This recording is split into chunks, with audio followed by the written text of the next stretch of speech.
Halo, kembali lagi dengan Bunda Didi. Hari ini aku bikin sop senerek daging, teman-teman. Biasanya kalau sop senerek khas Magelang, lauknya ada yang pakai jeroan ya. Kali ini aku pakai daging aja. Yuk, langsung kita mulai masak. Untuk masaknya, aku pakai casserole pan dari Rosery Stand Cookware.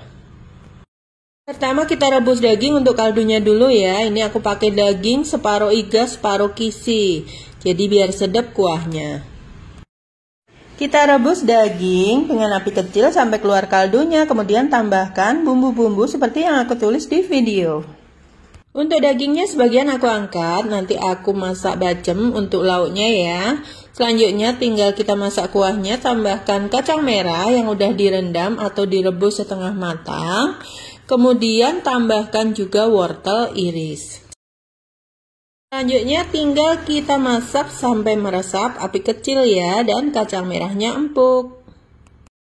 Nah, ini dia kuah sop senereknya, udah siap teman-teman, tinggal sajikan dengan nasi, sayur bayam rebus, kemudian daun bawang, seledri, dan lauk yang udah kita bacem dari rebusan daging tadi ya. Nah, ini dia sup senereknya, sudah siap disajikan. Selamat mencoba ya. Oh ya, Stand Cookware ada promo flash sale dengan banyak hadiah sehari aja di 12.12 nanti ya, jangan sampai ketinggalan.